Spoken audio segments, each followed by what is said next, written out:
నమస్కారం. ముందుగా టెన్టీవీ ప్రేక్షకులందరికీ శ్రీ పరాభవనామ సంవత్సర ఉగాది శుభాకాంక్షలు. అయితే ఈ ఉగాది అర్థం ఏంటి అంటే శ్రీ పరాభవనామ సంవత్సర ఉగాది యొక్క అర్థం ఏంటి, అలాగే ఈ ఉగాది నుంచి వివిధ రాసుల వారికి ఏ విధంగా ఉండబోతోంది ఆ పంచాంగం అంతా కూడా తెలియజేసేందుకు ప్రస్తుతం మనతో పాటు ఉన్నారు సుప్రసిద్ధ జ్యోతిష్య వాస్తు పండితులు, అలాగే పంచాంగకర్త బ్రహ్మశ్రీ డాక్టర్ నాయకంటి మల్లికార్జున శర్మ గారు. మరి గురువు గారిని అడిగి మరిన్ని విషయాలు మనం తెలుసుకుందాం. నమస్కారం గురువు గారు. నమస్కారం. ముందుగా మీకు ఉగాది శుభాకాంక్షలు. తప్పకుండా అమ్మ, మన ఛానల్ వాళ్ళకి, టెన్టీవీ వాళ్ళందరికీ కూడా, ప్రేక్షకులందరికీ కూడా మనకి శ్రీ పరాభవనామ సంవత్సర ఉగాది శుభాకాంక్షలు. అలాగే ముందుగా అంటే మనం మిగతా విషయాలు మాట్లాడుకునే ముందు అసలు ఈ పరాభవనామ సంవత్సరం యొక్క అర్థం ఏంటండి? తప్పకుండా అమ్మ. ఓం శ్రీ గురుభ్యో నమః. ఓం శ్రీ మాత్రే నమః.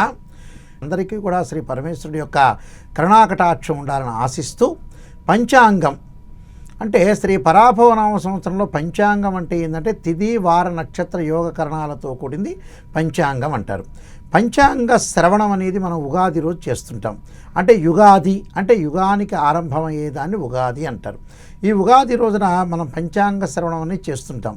అంటే పంచాంగ శ్రవణం అంటే ఏంటంటే శ్రవణము అంటే ఏంటంటే వినడము అని అర్థం.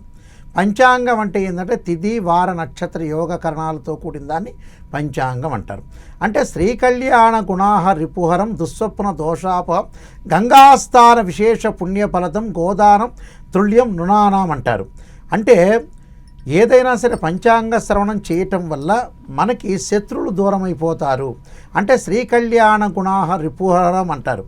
దుస్వప్న దోషాపహం అంటారు. అంటే చెడు స్వప్నాలన్నీ కూడా తొలగిపోతాయని. గంగాస్థాన విశేష పుణ్యఫలదం అంటే పంచాంగాన్ని ఆ రోజున ఉగాది రోజున వినటం వల్ల కాశీలో గంగలో ఎంతైతే మనం ఎంతసేపు స్నానం చేస్తామో దానికంటే కూడా రెట్టింపు ఫలితం వస్తుందని అర్థం. అలానే గోదానం తుల్యం నృణానాం అంటారు. అంటే గోవును దానం చేసినంత ఫలితం వస్తుంది అని అర్థం. అలానే ఆయుర్వృద్ధి ఉత్తమం శుభకరం సంతాన సంపత్ప్రదం నానాకర్మ సుసాధనం పంచాంగం మాకర్ణ్యతాం అంటారు. అంటే ఆయుష్ వృద్ధి కలుగుతుందని, సంతానం కలుగుతుందని, సంతానం సంపత్ప్రదం అంటారు. అంటే సంతానం కలగటం శుభకరం. అని నానాకర్మ సుసాధనం పంచాంగం మాకర్ణ్యతాం అంటారు. అంటే రకరకాల చెడు కర్మలన్నీ కూడా తొలగిపోతాయని శాస్త్రం చెప్పారు. అందువల్లే శ్రీకళ్యాణ గుణాహ రిపుహరం దుస్వప్న దోషాపహం గంగాస్థాన విశేష పుణ్యఫలదం గోదానం తుల్యం నృణానాం అన్నారు. ఆయుర్వృద్ధి ఉత్తమం శుభకరం సంతాన సంపత్ప్రదం నానాకర్మ సుసాధనం పంచాంగం మాకర్ణ్యత అన్నారు. కర్ణం అంటే ఇక్కడ ఏంటంటే వినటం అని అర్థం. శ్రవణం అన్నా కూడా వినటమే. అంటే పంచాంగం శ్రవణం అంటే పంచాంగం చెప్పేవాళ్ళకి కానీ పంచాంగం ఆ రోజున యుగాది రోజున వినే వాళ్ళందరికీ కూడా మంచి ఫలితం జరుగుతుంది, సుఫలితం కలుగుతుంది, గంగాస్థాన విశేష పుణ్యఫలితం కలుగుతుంది, సంతానం కలుగుతుంది, అలానే శత్రువులు దూరం అయిపోతారని శాస్త్రం అమ్మ. అందువల్ల శ్రీ పరాభవనామ సంవత్సరం అంటే ఏంటంటే అనేక పరిణామాలు, అనేక మార్పులు, అవమానాలు, అనుమానాలు, అంటే పరాభవం జరగకుండా ఆచితూచి అడుగు వేసి లౌకిక విధానంతో ముందుకు వెళ్ళే నామ సంవత్సరమే శ్రీ పరాభవనామ సంవత్సరం అంటారు. శ్రీ పరాభవనామ సంవత్సరం ప్రభావాతి 60 సంవత్సరాల్లో 40వ నామ సంవత్సరమే శ్రీ పరాభవనామ సంవత్సరం అమ్మ. అలాగే గురువుగారు, ఈ పరాభవనామ సంవత్సరంలో మరి రాబోయే రోజుల్లో వర్షాలు కావచ్చు, గ్రహణాలు, అధిక మాసం, మౌఢ్యాలు ఇవన్నీ ఏ విధంగా ఉన్నాయండి? తప్పకుండా అమ్మ. ఈ సంవత్సరం వచ్చేటప్పటికల్లా చక్కగా మనకి రైతులకు వచ్చేటప్పటికి 4 తూముల వర్షము, 2 తూముల గాలి అనేది ఒకటి ఉంటుంది. అంటే వర్షాభావం బాగా ఎక్కువగా ఉంటుంది. అంటే వర్షాభావం బాగా ఎక్కువగా ఉండటం వల్ల ఏంటంటే పంటలు బాగా పండే అవకాశాలు బాగా ఎక్కువగా ఉంటాయి. పంటలు చాలా చక్కగా పండే అవకాశం అనేది ఎక్కువగా ఉంటుంది. అంటే పంటలకి ఎలాంటి ఇబ్బందులు వచ్చే అవకాశాలు అనేవి లేవు. అలానే ఈ సంవత్సరం మన భారతదేశంలో గ్రహణాలు లేవు. ప్రపంచంలో వివిధ దేశాల్లో మటుకు సూర్యగ్రహణాలు, చంద్రగ్రహణాలు, అలానే అమెరికాలో కానీ, ఆస్ట్రేలియాలో కానీ, న్యూజిలాండ్లో కానీ, దుబాయ్లో కానీ, సింగపూర్లో కానీ మిగతా దేశాల్లో గ్రహణాలు అనేవి ఉన్నాయి. కానీ సూర్య చంద్రగ్రహణాలు అంటే లోనార్ ఎక్లిప్స్, అలానే సోలార్ ఎక్లిప్స్, చంద్రగ్రహణాలు, పాక్షిక చంద్రగ్రహణాలు, పాక్షిక సూర్యగ్రహణాలు ఇవన్నీ కూడా వివిధ దేశాల్లో ఉన్నాయి. కానీ మన భారతదేశంలో శ్రీ పరాభవనామ సంవత్సరంలో గ్రహణాలు పాటించాల్సిన అవసరం ఏమీ లేదు. అదొకటి. అలానే మౌఢ్యాల విషయానికి మనము చక్కగా వస్తే మౌఢ్యాలని గురుమౌఢ్యం అనేది ఏర్పడుతుంది. ఎప్పుడు ఏర్పడుతుందంటే జూలై 14వ తారీఖు నుంచి గురుమౌఢ్యం అనేది ఏర్పడుతుంది. ఆ గురుమౌఢ్యం కూడా ఎప్పటి వరకు ఉంటుందంటే ఆగస్టు 13వ తారీఖు వరకు ఉంటుంది. అంటే జూలై 14వ తారీఖు నుంచి ఆగస్టు 13వ తారీఖు వరకు కూడా గురుమౌఢ్యం అనేది ఏర్పడుతుంది. అలా శుక్రమౌఢ్యం కూడా ఉంది. శుక్రమౌఢ్యం అక్టోబర్లో 19వ తారీఖు నుంచి ప్రారంభమై మరి డిసెంబర్లో అక్టోబర్లోనే మనకి ముగిస్తుంది. అంటే 19వ తారీఖు నుంచి ప్రారంభమై అలానే డిసెంబర్లో ముగిస్తుంది. అంటే గ్రహణం అనేది అదే మౌఢ్యం అనేది ఏంటంటే శుక్రమౌఢ్యమే గురుమౌఢ్యమే ఏర్పడుతుంది. గురుమౌఢ్యం ప్రత్యేకంగా 14వ తారీఖు నుంచి ప్రారంభమై అలానే 13వ తారీఖు అంటే జూలై 14 నుంచి ప్రారంభమై ఆగస్టు 13వ తారీఖు వరకు ఉంటుంది. శుక్రమౌఢ్యం వచ్చేటప్పటిగా 19వ తారీఖు నుంచి ప్రారంభమై 29వ తారీఖు అంటే 10 రోజుల పాటు మాత్రమే శుక్రమౌఢ్యం ఉంటుంది. అదే నెలలో అంటే 19వ తారీఖు అక్టోబర్ నుంచి ప్రారంభం 29వ తారీఖు అక్టోబర్ వరకు కూడా శుక్రమౌఢ్యం ఉంటుంది. ఆ సమయంలో మనకు వచ్చేటప్పటికల్లా వివాహాది శుభ కార్యక్రమాలు చేసుకోకూడదు. అలానే అధిక జ్యేష్ఠ మాసం వస్తుంది. అధిక జ్యేష్ఠ మాసం వచ్చేటప్పటికల్లా ఏమిటి అని అంటే మనకి అధిక జ్యేష్ఠ మాసం ఈ ప్రతి కొన్ని సంవత్సరాలకి ఒక 4 ఏళ్ళకి 3 ఏళ్ళకి అధిక జ్యేష్ఠ మాసం అనేది వస్తుంటుంది సహజంగా. ఈ అధిక జ్యేష్ఠ మాసం ఏంటంటే మరి ఈ సంవత్సరం మనకి అధిక జ్యేష్ఠ మాసం మే 15 నుంచి స్టార్ట్ అవుతుంది. మే 15 నుంచి స్టార్ట్ అయ్యి జూన్ 15వ తారీఖు వరకు కూడా అధిక జ్యేష్ఠ మాసం అనేది ఒకటి ఉంటుంది. అంటే దాదాపు రమారమి నెల రోజుల పాటు అధిక జ్యేష్ఠ మాసం ఏర్పడుతున్నాం. వర్షాలు చాలా చక్కగా పడే అవకాశాలు అనేవి బాగా ఎక్కువగా ఉంటాయి. వర్షాల గురించి ఏం ప్రాబ్లం ఏం లేదు. వర్షం అనేది బ్రహ్మాండంగా అద్భుతంగా ఉండే అవకాశం ఖచ్చితంగా ఉంటుందమ్మా. అలాగే గురువుగారు కర్తరి పుష్కరాలు ఇవి ఎప్పటి నుంచి ప్రారంభమవుతాయండి? కర్తరి పుష్కరాలు వచ్చేటప్పటికల్లా మనకి డొల్లు కర్తరి పెద్ద కర్తరి అని ఒకటి ఉంటుందమ్మా. సహజంగా ఏంటంటే మే 4వ తారీఖు నుంచి కర్తరి ప్రారంభం అవుతుంది. మే 4వ తారీఖు నుంచి కర్తరి ప్రారంభమై అలానే మనకి 28వ తారీఖు వరకు ఉంటుంది. అంటే అదే నెలలో మే నెలలో 4వ తారీఖు ప్రారంభమై 28వ తారీఖు వరకు కూడా వాస్తు కర్తరి ఉంటుంది. వాస్తు కర్తల్లో ఏంటంటే అగ్ని కర్తరిని డొల్లు కర్తరిని ఉంటుంది. కాబట్టి ఈ కర్తల్లో ఏదంటే మనం సహజంగా గృహారంభాలు శంకుస్థాపన కానీ అలానే చెట్లు కొట్టేయటం కానీ అలానే దర్వాజాలు చేయటం కానీ ఇలాంటివన్నీ కూడా చేయరు. అలానే ఇక్కడ గృహానికి సంబంధించిన ఏదైనా సరే అవి చేయకుండా ఉండటం చాలా మంచిది. అలాగా కర్తరి గురించి అదమ్మా. అలాగే గురువుగారు ఇప్పుడు ఉగాది ప్రారంభమైందంటే మన తెలుగు వారందరికీ ఇది ఒక నూతన సంవత్సరం. అయితే చాలా మందికి అంటే వివిధ రాసుల వారికి ఏ విధంగా ఉందో తెలుసుకునేందుకు చాలా మంది ప్రయత్నిస్తూ ఉంటారు. మరి వివిధ రాసుల వారికి ఆదాయ వ్యయాలు రాజ్య పూజ అవమానాలు అన్నవి ఏ విధంగా ఉన్నాయండి? అలానే వీళ్ళకి వచ్చేటప్పటికల్లా నేను ఇందా చెప్పినట్టుగా పుష్కరం కూడా ఒకటి ఉంటుంది. అంటే దేవగురు అయిన బృహస్పతి మనకి జూన్ 2వ తారీఖు నుంచి కర్కాటక రాశిలో సంచారం చేస్తారు. కర్కాటక రాశిలో సంచారం చేయటం వల్ల యమునా నది పుష్కరాలని ఏర్పడతాయి. యమునా నది పుష్కరాలు అంటే 2వ తారీఖు నుంచి 14వ తారీఖు వరకు కూడా యమునా నది పుష్కరాలు ఏర్పడుతుంటాయి. అలానే మన ఆదాయ వ్యయాలకు వచ్చేటప్పటికల్లా భారతదేశం అంతా ప్రపంచ దేశమంతా కూడా కాలమానాన్ని మనం లెక్క వేసుకునేటట్టయితే మనకి సర్వాదాయం అనేది 87 ఉంటుంది. అంటే సర్వాదాయం అంటే ఏంటంటే అంత ఆదాయం అంతా ప్రజల యొక్క ఆదాయం అంతా కలిపి 87 ఉంటుంది. అలానే వ్యయం వచ్చేటప్పటికల్లా 114 ఉంటుంది. అంటే ఆదాయం కంటే కూడా ఖర్చు బాగా ఎక్కువగా ఉంటుంది. అంటే ఆదాయం వచ్చే తక్కువ, ఖర్చు బాగా ఎక్కువగా ఉండే అవకాశం ఒకటి ఉంటుంది. అలానే రాజ్యపూజ్యం అవమానం అంటారు. అంటే గౌరవం అవమానం. రాజ్యపూజ్యం 47 ఉంటే 53 అవమానం ఉంటుంది. అంటే ఏదైనా ఎక్కువనే ఈ సంవత్సరం అంతా కూడా. అంటే ఖర్చు చేయటం ఎక్కువనే, అవమానం జరగటం కూడా ఎక్కువగా ఉంటుంది. అయితే వివిధ రాశుల్లో ముఖ్యంగా మనం మేషాది ద్వాదశ రాశుల్ని మనం చూసుకునేటట్టయితే మేషరాశి వాళ్ళకి 11 ఆదాయం, 5 ఖర్చుగా ఉంటుంది. అలా రాజ్యపూజ్యం 2, 4 అవమానంగా ఉంటుంది. అంటే మేషరాశి వాళ్ళకి అధిక లాభాలు కలిగే అవకాశాలు ఎక్కువ ఉంటాయి. అయితే అలానే వృషభ రాశి చూసుకునేటట్టయితే 5 ఆదాయం, 14 ఖర్చుగా ఉంటుంది. అలానే 5 రాజ్యపూజ్యం, 4 అవమానంగా ఉంటుంది. మిథున రాశి చూసుకునేటట్టయితే 8 ఆదాయం, 11 ఖర్చుగా ఉండటం ఒకటి. అలానే రాజ్యపూజ్యం 1, 7 అవమానంగా ఉంటుంది. కర్కాటక రాశి వాళ్ళకు వచ్చేటప్పటికల్లా 2 ఆదాయం, 11 ఖర్చు. అలానే 4 రాజ్యపూజ్యం, 7 అవమానంగా ఉంటాం. సింహరాశి వాళ్ళకి 5 ఆదాయం, 5 ఖర్చు. అలానే 7 రాజ్యపూజ్యం, 7 అవమానంగా ఉంటుంది. కన్యారాశి వాళ్ళకి 8 ఆదాయంగా ఉండటం, 11 ఖర్చుగా ఉండటం, 3 గౌరవం అంటే 3 రాజ్యపూజ్యం, 3 అవమానంగా ఉంటుంది. తులారాశి వాళ్ళకి 5 మనకి ఆదాయం, 14 ఖర్చుగా ఉండటం, 6 రాజ్యపూజ్యం, 6 అవమానంగా ఉంటుంది. అంటే రాజ్యపూజ్యం వచ్చేటప్పటికల్లా 6 ఉంటే అవమానం 3గా ఉంటుంది. అలానే వృశ్చిక రాశి విషయానికి వస్తే 11 ఆదాయం 5 ఖర్చుగా ఉంటుంది, 2 రాజ్యపూజ్యం 6 అవమానంగా ఉంటుంది. ధనుస్సు రాశి 14 ఆదాయము 11 వ్యయంగా ఉంటుంది, 5 రాజ్యపూజ్యం 6 అవమానంగా ఉంటుంది. మకర రాశి వాళ్ళకు వచ్చేటప్పుడు ప్రత్యేకంగా 2 ఆదాయము 8 వ్యయంగా ఉంటుంది, 1 రాజ్యపూజ్యం 2 అవమానంగా ఉంటుంది. కుంభరాశి వాళ్ళకి 2 ఆదాయం 8 ఖర్చుగా ఉంటుంది, అలానే 4 రాజ్యపూజ్యం 2 అవమానంగా ఉంటుంది. మీనరాశి వాళ్ళకు వచ్చేటప్పటికల్లా 14 ఆదాయం 11 ఖర్చుగా ఉంటుంది, 7 గౌరవం అంటే రాజ్యపూజ్యము 2 అవమానంగా ఉంటుందమ్మా. ఇది ఆదాయ వ్యయాలు ప్రత్యేకంగా.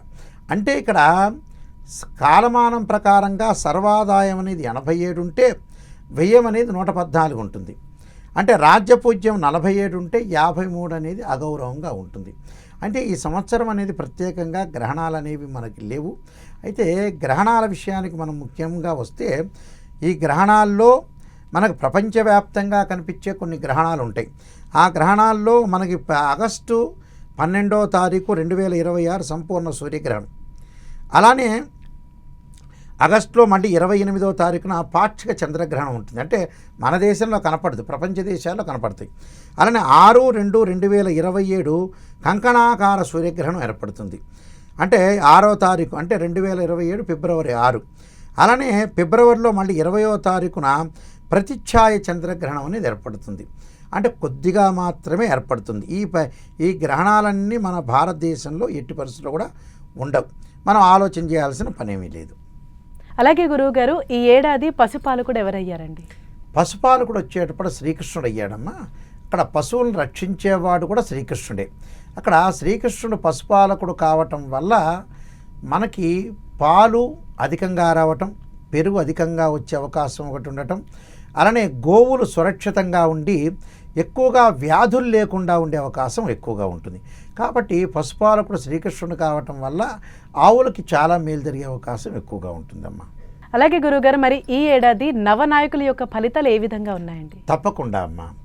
ప్రధానంగా మనకి యుగాది అనేది గురువారం ప్రారంభమైంది. రాజు గురువు అయ్యాడు. రాజు గురువు కావటం వల్ల ఎలా ఉండబోతుంది అని అంటే ఆధ్యాత్మిక జ్ఞానము, ఆధ్యాత్మికంగా ఉండటము, అలానే పరిపాలన బాగుండటం, నీతివంతులు బాగా ఎక్కువగా వచ్చే అవకాశాలు ఎక్కువ ఉంటాయి. అవినీతి వాళ్ళకి ముచ్చెమటలు పట్టే అవకాశం. అంటే దేవగురు అయిన బృహస్పతి రాజు కావటం వల్ల ఏంటంటే ఆధ్యాత్మికమే కాకుండా నీతివంతులు కావటం ఒకటి, ఆలోచనలు బాగా చేయటం ఒకటి, విద్య యందు అనుకూలంగా ఉండటం ఒకటి, సంరక్షించుకోవటాలతో పాటు కర్మల యందు ఆసక్తి, భగవంతుడి యొక్క ఆసక్తి ఎక్కువగా పెరగటం, మంచి చెడుల యొక్క మిశ్రమాన్ని ఆలోచించే అవకాశాలు ఎక్కువగా ఏర్పడతాయి. అంటే రాజకీయ నాయకులకు కూడా దైవభక్తి బాగా పెరిగే అవకాశాలు ఎక్కువ ఉంటాయి. అంటే ప్రతి వాళ్ళకి కూడా దైవభక్తి బాగా పెరగటం ఒకటి, దైవ ఆలోచనలు, అలానే వివాహాది శుభ కార్యక్రమాల్లో పాల్గొనే అవకాశాలు ఎక్కువ ఉంటాయి. అన్ని రకంగా ప్రపంచంలో అంతా కూడా ఆధ్యాత్మిక చింతనతోటి ముందుకు వెళ్ళే అవకాశాలు ఎక్కువగా ఉంటాయి అమ్మ గురువు కావటం వల్ల. అలానే మనకి మంత్రి కుజుడయ్యాడు. మంత్రి కుజుడు కావటం వల్ల ఏంటంటే యుద్ధ వాతావరణం జరిగే అవకాశాలు ఎక్కువ ఉంటాయి. అంటే అగ్ని ప్రమాదాలు కానీ, యుద్ధ వాతావరణాలు కానీ, ఎవరి మాట వాడు వినకపోవటం, అలానే ఎవ్వరూ కూడా ఆ మాటల్ని పట్టించుకోలేకపోవటం ఒకటి, అగ్నికి సంబంధించిన అంటే కొన్ని షాపులు కానీ, కొన్ని ఏరియాలు కానీ దహనం జరిగే అవకాశాలు ఎక్కువగా ఉంటాయి. అలానే వర్షాలు బాగా పడే అవకాశాలు ఉంటాయి కానీ యుద్ధాలు జరిగే అవకాశాలు ఎక్కువగా ఉంటాయి. ఎందుకు? మంత్రి కుజుడు కావటం వల్ల.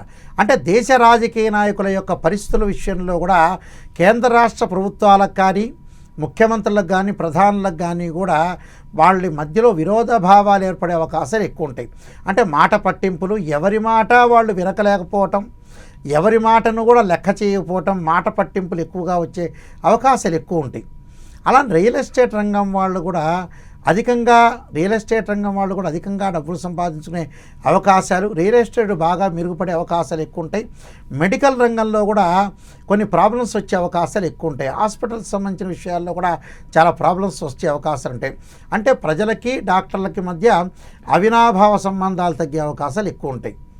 అంటే మెడికల్ ట్రీట్మెంట్లు అనుకోవచ్చు, మెడికల్ సంబంధించిన విషయాల్లో కానీ, అలాంటి రియల్ ఎస్టేట్ రంగం వాళ్ళకు కూడా గొడవలు జరిగే సందర్భాలు ఎక్కువ ఉంటాయి. అధిక ఆదాయం అనేది కనపడుతుంటుంది కానీ యుద్ధ వాతావరణం అనేది తప్పదు. అంటే మనస్పర్ధలు అనేవి బాగా ఎక్కువగా వచ్చే అవకాశాలు ఎక్కువ ఉంటాయి. అలానే సేనాధిపతి చంద్రుడి వల్ల ఎలా జరగబోతుంది అంటే ధరలు అధికంగా పెరిగే అవకాశాలు ఈ సంవత్సరం బాగా ఎక్కువ ఉన్నాయి. అధికంగా పెరగటం ఒకటి, ప్రజలు కొంత సుఖంగానే ఉంటారు కానీ ధరలని తట్టుకోలేకపోతారు. అలానే గోవులు అధికంగా పాలిచ్చే అవకాశాలు ఎక్కువ ఉంటాయి. అలానే సస్యాధిపతి గురువు కావటం వల్ల కూడా వీళ్ళకి గోధుమలు, అలానే వేరుశెనగలు, ఈ పచ్చని భూముల్లో బాగా ఫలించే అవకాశాలు ఎక్కువ ఉంటాయి. బాగా పండుతాయట, అంటే గోధుమలు బాగా పండుతాయి, ఎవలు బాగా పండుతాయి, అలా వేరుశెనక్కాయలు బాగా పండే అవకాశాలు ఎక్కువ ఉంటాయి, శనగలు బాగా పండే అవకాశాలు ఎక్కువగా ఉంటాయి. కాబట్టి ధాన్యాధిపతి ఇక్కడ బుధుడు కావటం వల్ల ఏంటంటే కొద్దిగా అంటే పంటలు బాగానే పండే అవకాశాలు ఉంటాయి కానీ పంటలు అధికంగా దిగుబడి వచ్చే అవకాశం ఉంటుంది. మేఘాలు ఎక్కువగా మేఘాల్లో గాలి బాగా ఎక్కువ వచ్చే అవకాశాలు ఎక్కువ ఉంటాయి. రాజులందరికీ కూడా భయంతో జీవించే అవకాశాలు ఎక్కువ ఉంటాయి. అర్ఘాధిపతి చంద్రుడు కావటం వల్ల మంచి వర్షాలు, మంచి పంటలు పండటం, అలానే మంచి అభివృద్ధి, మంచి ధరలు వచ్చే అవకాశాలు బాగా ఎక్కువ ఉంటాయి. అలానే మేఘాధిపతి చంద్రుడి యొక్క ఫలం వల్ల కూడా ధాన్యమునందు అనుకూలంగా ఉండటం, ధాన్యం బాగా ఎక్కువగా పండటం, గోవులు అధికంగా పాలిచ్చే అవకాశాలు ఎక్కువ ఉంటాయి. రసాధిపతి శని వల్ల కూడా నెయ్యి, నూనె, బెల్లము, తేనె, రసాది ద్రవ్యాలన్నీ కూడా ధరలు లేక ఉండే అవకాశాలు ఎక్కువ ఉంటాయి. ధరలు ఎక్కువగా పెరిగే అవకాశాలు అనేవి లేవు. వీటికి ధరలు తగ్గే అవకాశాలు బాగా ఎక్కువగా ఉంటాయి. అంటే మనం తీసుకునే నెయ్యి కానీ, నూనె కానీ, బెల్లం కానీ, తేనె కానీ వీటిలన్నిటికి కూడా ధరలు తగ్గే అవకాశం ఉంటుంది. నీరసాధిపతి గురువు కావటం వల్ల ఒక్కలు, రత్నము, బంగారము, అలానే మిగతా దూది, పువ్వులు ఇలాంటి వస్తువులన్నిటికి కూడా వృద్ధి కలిగే అవకాశాలు ఎక్కువగా ఉంటాయి. అంటే బంగారం, వెండి కూడా పెరిగే అవకాశం ఉంటుంది. అంటే ఈ సంవత్సరం ఆసక్తికరంగా జనాలు చూసేది ఏంటంటే బంగారమే. బంగారం కొనాలా అక్కర్లేదని చాలామంది ఆసక్తిగా ఉన్నారండి. వాస్తవంగా అయితే ఏ రోజైనా బంగారం ఖరీదు పెరుగుతుంది. ఈ రోజు 1,50,000 మనకి ఈరోజు ఉన్నది, ఎప్పటికైనా 2 లక్షలు అవుతుంది. అది పెరగటమే కానీ తరగటం కాదు. అప్ అండ్ డౌన్స్ అనేవి బంగారానికి ఉంటాయి. శ్రీ పరాభవనామ సంవత్సరంలో అప్ అండ్ డౌన్స్ వస్తాయి. ఈ పరాభవనామ సంవత్సరం చివరిలో రేటు మటుకు విపరీతంగా పెరిగే అవకాశం ఖచ్చితంగా ఉంటుంది. చివరికి శ్రీ పరాభవనామ సంవత్సరం ఎండింగ్లో మటుకు 2 లక్షలు చూసే అవకాశాలు గ్యారంటీగా ఉంటాయి. మళ్ళీ తగ్గినా పెరిగే అవకాశాలని బాగానే ఎక్కువగానే ఉంటాయి. ఏ రోజైనా బంగారం ధర, వెండి ధర బాగా పెరుగుతుంది. అయితే మనకి నవనాయకుల్లో ముఖ్యంగా ఉపనాయకులు 30 మంది ఉంటే అందులో శుభులు 23 మంది, పాపులు 7 మంది, అంటే తక్కువగా ఉన్నారు. శుభులే ఎక్కువగా ఉండే అవకాశం ఉంటుంది. కాబట్టి ఇక్కడ ఉపనాయకుల్లో ఎక్కువ మంది మనకు మంచి చేసే అవకాశాలే ఖచ్చితంగా ఉంటాయి. అంటే దేవగురు అయిన బృహస్పతి రాజు కావటం వల్ల ఆధ్యాత్మిక పరంగా, ఆలోచనల పరంగా కూడా అనుకూలంగా ఉండే అవకాశాలు ఖచ్చితంగా ఉంటాయమ్మా. అలాగే గురువుగారు, శ్రీ పరాభవనామ సంవత్సరం నుండి దేశ కాలమాన పరిస్థితులు ఏ విధంగా ఉంటాయండి? శ్రీ పరాభవనామ సంవత్సరంలో ప్రత్యేకంగా మన దేశకాలమాన పరిస్థితులంతా కూడా చూసుకునేటట్టయితే వర్షలగ్నం అనేది మీనలగ్నం అయింది, అలానే జగలగ్నం అనేది వృషభ లగ్నం అయింది. శ్రీ పరాభవనామ సంవత్సరంలో అనేక మార్పులు జరగబోతున్నాయి. అనేక మార్పులు జరగబోతున్నలో ముఖ్యంగా కేంద్ర రాష్ట్ర ప్రభుత్వాలు, మనకి తెలంగాణ అయినా ఆంధ్రప్రదేశ్ అయినా కేంద్ర రాష్ట్ర సంబంధాలు అనేవి తోటి ఆచితూచి అడుగు వేయటం అనేది చాలా మంచిది. అంటే వాళ్ళ యొక్క బాంధవ్యం అనేది ఎలా ఉంటుందనంటే మధ్య రకంగా ఉంటుంది, మిక్స్డ్గా ఉంటుంది. అంటే అతి ఎక్కువ కాదు, అతి తక్కువ కాదు. కేంద్ర రాష్ట్ర ప్రభుత్వాలతోటి వీళ్ళ యొక్క సంబంధాలు అనేవి మధ్య రకమైన సంబంధాలే కానీ పరిపూర్ణంగా ఉండే సంబంధాలు అనేవి అవకాశం అనేది లేదు. తర్వాత వచ్చేటప్పుడు పంటలు బాగా పండే అవకాశాలు బాగా ఎక్కువగా ఉంటాయి. అలానే వర్షం అనేది అధిక వర్షం బాగా ఎక్కువగా ఉండటం, అధిక ఎండ కూడా బాగా ఎక్కువగా ఉంటుంది. అలానే మానవ సంబంధాలు అనేవి తగ్గిపోవటం, వివాహాది శుభ కార్యక్రమాలు కూడా తగ్గిపోయే అవకాశాలు ఎక్కువ ఉండటం, గతంలో ఏదైతే సినిమా హాల్స్ కనుక ఫంక్షన్ హాల్స్ చేసి ఆ ఫంక్షన్ హాల్స్ మళ్ళీ షాపింగ్ కాంప్లెక్స్ చేసే అవకాశాలు ఎక్కువ ఉంటాయి. అంటే శ్రీ పరాభవనామ సంవత్సరం పెళ్ళిళ్ళు, శుభ కార్యక్రమాలు తక్కువగా ఉండే అవకాశాలు ఎక్కువ ఉంటాయి. అంటే గృహారంభాలు, గృహప్రవేశాలు, ఉపనయన సంస్కారాలు అవన్నీ ఉంటాయి కానీ వివాహాది శుభముహూర్తాలు అనేవి ఉన్న పంచాంగంలో ఉన్న చేసుకునేవాడు కరువు అయ్యే అవకాశాలు ఎక్కువగా ఉంటాయి ఈ సంవత్సరం అంతా కూడా. అలానే ఎండలు బాగా పెరగటం, వర్షం బాగా పండే అవకాశం ఉంటుంది, పంటలు చాలా అనుకూలంగా ఉంటాయి. అలానే పాలు, ఆవులు, గేదెలు పాలిచ్చే అవకాశాలు బాగా ఎక్కువ ఉంటాయి. అయితే భూకంపాలు, మానవతా సంబంధాలన్నీ కూడా తెగిపోయే అవకాశాలు ఎక్కువ ఉంటాయి. భూకంపాలు, వరదలు రావటం, సముద్రాలన్నీ కూడా పొంగే అవకాశాలు ఎక్కువ ఉండటం, మానవ సంబంధాలు అనేవి చాలా తగ్గిపోతాయి. బంగారం రేట్ అనేది బంగారము, వెండి, రాగి వస్తువులు బాగా పెరగటం, నూనె అలానే నెయ్యి వస్తువులు ధరలు తగ్గే అవకాశాలు ఎక్కువ ఉంటాయి. దానితో పాటు ప్రజలందరూ కూడా ఎక్కువగా రుణాలు చేసే అవకాశాలు ఎక్కువగా ఉంటాయి. అధిక రోగాలు వచ్చే అవకాశం ఉంటుంది. అంటే రోగాలు బాగా పెరగటం ఒకటి, చికాకులు, అనాలోచిత నిర్ణయాలు, ప్రతి నిర్ణయం వెనక కూడా ఏదో ఆచితూచి అడుగు వేయటం, నిర్ణయం సరైన నిర్ణయం తీసుకోలేకపోవటం ఒకటి. అలానే ఇక్కడ లగ్నాధిపతి కేంద్రం గతుడు కావటం వల్ల కూడా రుణాలు చేయటం, చికాకులు, రాజకీయ పరంగా ఇబ్బందులు, ప్రముఖ నాయకులకు కూడా కొంత ప్రాణగండాలు ఉండటం, అలానే ప్రభుత్వం నుంచి కొంచెం మంచి ఆలోచనలు పెరిగే అవకాశాలు బాగా ఎక్కువ ఉండటం ఒకటి. కొంతమేర ఉద్యోగస్తులకి మంచి అవకాశాలు, అలానే అవకాశాలతో పాటు కొన్ని ప్రాజెక్టులు పూర్తి అవకాశం ఉండటం, అలానే గిట్టుబాటు ధరలు, మరి రైతులకు అందకుండా ఇబ్బందులు కలిగే అవకాశాలు, స్త్రీ శిశు సంక్షేమ శాఖ యందు కూడా కొన్ని మార్పులు జరగటం ఒకటి, అలానే రహదారులు, రైల్వే శాఖ అత్యంత అభివృద్ధిగా పెరిగే అవకాశాలు ఎక్కువ ఉండటం ఒకటి, అలానే కొన్ని దేశాల వాణిజ్యమైన ఒప్పందాలు కుదుర్చుకునే అవకాశం, ఇతర దేశాలతో ఒప్పందాలు కుదుర్చుకోవటం, ప్రతిపక్ష పార్టీలో ఉన్న వ్యక్తులు కానీ అలానే పాలకపక్షంలో ఉన్న పార్టీలో ఉన్న ఎమ్మెల్యేలు కానీ అటు ఇటు తిరిగే అవకాశాలు బాగా ఎక్కువ ఉంటాయి. అంటే ఒక పార్టీ నుంచి ఇంకో పార్టీకి వెళ్ళటం ఒకటి, కొన్ని విచిత్రమైన పరిణామాలు జరిగే అవకాశాలు ఎక్కువ ఉంటుంది. బ్యాంకింగ్ వ్యవస్థ అనేది కొద్దిగా తగ్గే అవకాశం ఎక్కువగా ఉంటుంది. రైల్వే శాఖ మటుకు అత్యధికంగా అభివృద్ధి సాధించే అవకాశాలు ఎక్కువ ఉంటాయి. అగ్ని ప్రమాదాలు జరగటం ఒకటి. ఆంధ్రప్రదేశ్, తెలంగాణలో కూడా కొన్ని కంపెనీలకు అగ్ని ప్రమాదాలు, అలానే భూకంపం విషయంలో నార్త్ ఇండియా అనేది భూకంపాలు కొద్దిగా వచ్చే అవకాశం అనేది ఎక్కువ ఉంటుంది. ప్రపంచ దేశాల్లో కూడా భూకంపాలు, నదులు, సముద్రాలు పొంగే అవకాశం ఎక్కువగా ఉండటం ఒకటి. America, Iran, Iraq, New Zealand, Dubai ఇలాంటి దేశాల్లో కొంత ద్వేషభావం అనేది బాగా పెరిగే అవకాశాలు ఎక్కువగా ఉంటాయి. మన భారతదేశంలో పెళ్ళిళ్ళు కాకుండా అలానే కొన్ని సమాజంలో మానవ సంబంధాలని తెగి కేవలం డబ్బు కోసమే జీవించే వాళ్ళు ఎక్కువ మంది అయ్యే అవకాశాలు ఎక్కువగా ఉంటాయి. అంటే మానవతా విలువలన్నీ కూడా తగ్గించుకొని వాళ్ళందరూ కూడా ఇబ్బందులు పడే అవకాశాలు ఖచ్చితంగా ఉంటాయి. మానవతా విలువలు కూడా తగ్గిపోయి ఎవరికి వాళ్ళు ఏ మాట అయినా మాట్లాడుకోవచ్చు అనే విషయంలో ముందంజలో ఉండే అవకాశాలు ఎక్కువ ఉంటాయి. విద్యా వ్యవస్థ అనుకూలంగా ఉంటుంది. పిల్లలు చక్కగా చదువుకునే అవకాశాలు ఎక్కువగా ఉంటాయి. అయితే విద్యారంగంలో వచ్చేట పెను మార్పులు జరగటం, కొత్త మార్పులు జరిగే అవకాశం బాగా ఎక్కువ ఉండటం, అలానే కొత్త మార్పులతో పాటు రాజకీయ పరంగా కూడా శ్రీ పరాభవనామ సంవత్సరంలో ఎలక్షన్లలో కూడా రకరకాల వ్యవహారాలు, ఒప్పందాలు కుదుర్చుకునే అవకాశాలు బాగా ఎక్కువగా ఉంటాయి. అయితే ప్రాజెక్టులు పెండింగ్లో ఉన్న ప్రాజెక్టులన్నీ కూడా పూర్తి అయ్యే అవకాశాలు ఎక్కువ ఉంటాయి. అలానే ప్రత్యేకంగా మన ఆంధ్రప్రదేశ్, తెలంగాణ రాష్ట్రాల్లో కూడా హైదరాబాదు బాగా డెవలప్మెంట్ కావటం, అలానే గుంటూరు, విజయవాడ అవన్నీ కూడా డెవలప్మెంట్ అయ్యే అవకాశాలు బాగా ఎక్కువగా ఉండటం ఒకటి. అలానే మన ఆంధ్రప్రదేశ్ సంబంధించిన అమరావతి నగరం కూడా డెవలప్మెంట్ చెందే అవకాశం ఉంటుంది. గుంటూరు, అమరావతి బాగా డెవలప్మెంట్ చెందే అవకాశాలు కూడా బాగా ఎక్కువ ఉంటాయి. హైదరాబాద్ మటుకు విపరీతమైన డెవలప్మెంట్ అయ్యే అవకాశాలు ఖచ్చితంగా ఉంటాయి. అంటే దేశకాలమాన పరిస్థితులు అనేవి మారిపోతే అవకాశాలు ఎక్కువగా ఉంటాయి. అంటే ఎవరిని నమ్మకూడదనే స్థితికి మానవుడు వచ్చే అవకాశం ఖచ్చితంగా ఉంటుంది. అలానే బంగారు ఆభరణాలు, బట్టలు కొనుగోలు చేయటం, బట్టలకి ధరలు బాగా పెరిగే అవకాశాలు, వాహనాలు కొనుగోలు కూడా ఎక్కువ అవుతుంది. వాహనాలు కొనుగోలు చేయటమే కాకుండా దాని యొక్క ధరలు పెరిగే అవకాశాలు ఎక్కువ ఉంటాయి. అలానే పోలీసు యంత్రాంగానికి కూడా కొన్ని ఇబ్బందులు కలిగే అవకాశాలు బాగా ఎక్కువ ఉంటాయి. అంటే వాళ్ళకు కూడా కొంత ఒత్తిళ్లకు గురయ్యే అవకాశాలు ఎక్కువ ఉంటాయి. అలానే విచ్చలవిడిగా మత్తు పదార్థాలు, అలానే సినిమా యాక్టర్లు కొంత ఆపదలు వచ్చే అవకాశం ఉంటుంది. అంటే ఆరోగ్యపరంగా ఇబ్బందులు కలగకుండా సినిమా వాళ్ళు కొంత జాగ్రత్తగా పడటం అనేది చాలా మంచిది. అలాంటి ఆడవాళ్ళకి ధైర్యం పెంపొందించుకునే అవకాశాలు బాగా ఎక్కువ ఉంటాయి. అయితే ఇక్కడ ఉద్యోగ ప్రయత్నాలు అందరికీ కూడా కొంత సఫలీకృతం అయ్యే అవకాశాలు ఎక్కువ ఉంటాయి. ఎక్కువ మంది ఈ సంవత్సరం భారతదేశం నుంచి విదేశాలకు వెళ్ళే అవకాశాలు కూడా బాగా ఎక్కువగా ఉంటాయమ్మ. రైతులు ముఖ్యంగా వాళ్ళు పంట పండించిన దానికి కొంత మార్కెటింగ్ అనేది తక్కువగా ఉంటుంది. అయితే అన్ని రకాల పంటలు బాగా పండుతాయి.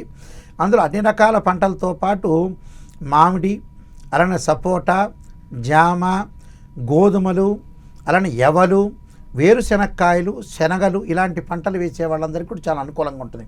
అలానే మిరపకాయ, పత్తి ఇలాంటి వాటిలో కూడా పంటలు బాగా పండి వర్షాలు బాగా పడే అవకాశాలు బాగా ఎక్కువ ఉంటాయమ్మా. అయితే శ్రీ పరాభవనామ సంవత్సరంలో ఏంటంటే మిశ్రమైన ఫలితాలు ఎక్కువగా వస్తాయమ్మా. ఇవి అమ్మ ఈ సంవత్సరంలో శ్రీ పరాభవనామ సంవత్సరం జరిగే విషయాలు.